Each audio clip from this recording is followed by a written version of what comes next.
Latest updates ఎప్పటికప్పుడు పొందడానికి big TV WhatsApp channel follow అవ్వండి. లింక్ డిస్క్రిప్షన్ లో ఉంది. అధికారం ఉన్నప్పుడు బర్త్డే చేయడం పెద్ద విషయం కాదు.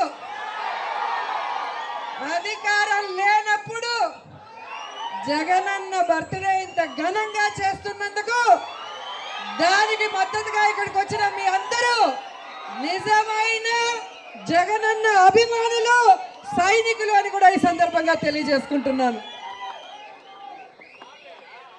ఇంతవరకు కూటమి ప్రభుత్వానికి జగనన్న అంటే భయం అని తెలుసు, కానీ జగనన్న కటౌట్ చూస్తే కూడా భయం అని నిన్నటి నుంచి అర్థమైంది. ఏ నియోజకవర్గంలో చూసినా జగనన్న ఫ్లెక్సీ పెట్టకూడదు, జగనన్న కటౌట్ పెట్టకూడదు, జగనన్న కేకులు రోడ్డు మీద కట్ చేయకూడదు అని. నేనే 35 సంవత్సరాలుగా రాజకీయాలు చూస్తున్నా.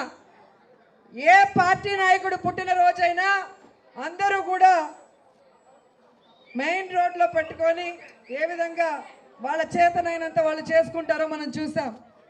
కానీ జగనన్నకున్న సైన్యాన్ని చూసి భయపడి జగనన్న కటౌట్ కూడా వణికిపడే ఈ కూటమి ప్రభుత్వాన్ని ఈరోజు చూశాను.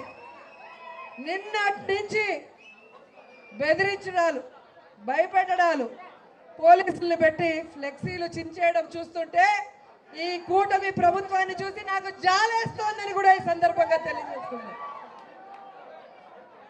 ఈరోజు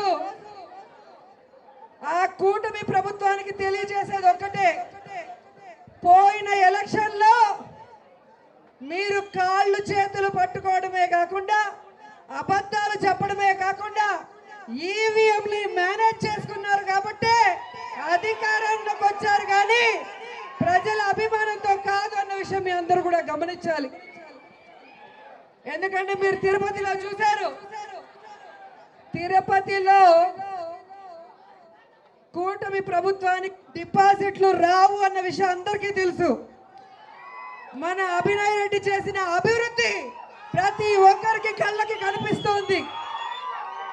కానీ ఎలా ఈ రిజల్ట్స్ తారుమారైంది అంటే కేవలం ఈవీఎంలు మేనేజ్ చేయటం వల్లే తప్ప ప్రజల్లో ఎప్పుడు అభినయ్ రెడ్డికి, కరుణాకర్ రెడ్డి గారికి అభిమానం ఉందన్న విషయాన్ని మీ అందరికి కూడా తెలియజేసుకుంటున్నాను. ఈ దేశంలో నాకు తెలిసి ఏ రాష్ట్రంలో కూడా అధికారంలో ఉన్న పార్టీ మీద ఒక అవర్షన్ రావాలి, ఒక వ్యతిరేకత రావాలి అంటే మినిమం 2-3 ఏళ్ళు అవుతుంది. కానీ అది ఏంటో ఈ దొంగ కూటమి ప్రభుత్వానికి వాళ్ళ అధికారంలో వచ్చిన నెల రోజుల నుంచే వాళ్ళ మీద వ్యతిరేకత స్టార్ట్ అయిందంటే అర్థం చేసుకోండి, అది ప్రజల చేత ఎన్నుకోబడిన ప్రభుత్వం కాదు, కుట్రలతో ఎన్నుకోబడిన ప్రభుత్వం అన్న విషయాన్ని కూడా మనం తెలుసుకోవాలి. ఈరోజు మన పార్టీకి బ్రాండ్ జగన్మోహన్ రెడ్డి గారు. జగనన్న ధైర్యం ఏంటో మనందరికీ తెలుసు, జగనన్న పోరాట పటిమేంటో మనందరికీ తెలుసు. ఈరోజు జగనన్న ఆశీస్సులతో కరుణాకర్ రెడ్డి గారు ఉమ్మడి చిత్తూరు జిల్లాకి అధ్యక్షులుగా ఈరోజు ఎంత యాక్టివ్గా మన లీడర్స్ అందరికీ అండగా నిలబడి కోఆర్డినేట్ చేసుకుంటూ మళ్ళీ మన పార్టీని పరుగులు తీస్తున్నారని కూడా మీ అందరూ చూస్తున్నారు. సో ఎవరికి మనం భయపడాల్సిన అవసరం లేదు.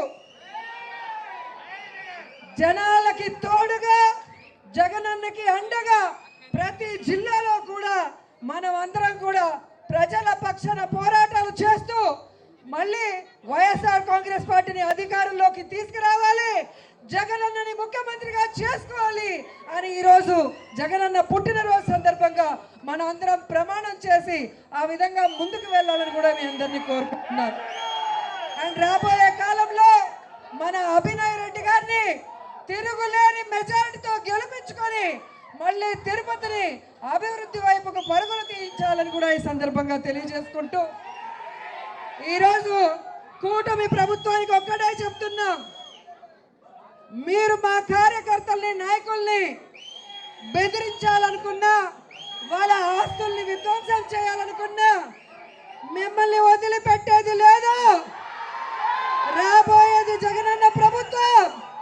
ప్రతి ఒక్కరికి వడ్డీతో సహా ఇచ్చేస్తామని కూడా ఈ సందర్భంగా తెలియజేసుకుంటూ ఈరోజు జగనన్న వేడుకలు రాష్ట్ర వ్యాప్తంగా ప్రతి వైఎస్ఆర్ కాంగ్రెస్ పార్టీ అభిమానికి నాయకుడికి మాలాంటి సైనికులకి విధేయకులకి పండుగ లాంటిదని కూడా సందర్భంగా తెలియజేసుకుంటూ ఈ పండుగలో నాకు అవకాశం ఇచ్చినందుకు మరోసారి మా గురువు గారికి కృతజ్ఞతలు తెలియజేసుకుంటూ మా అభినయ్ రెడ్డికి విషయం ఆల్ ద బెస్ట్ అభినయ్.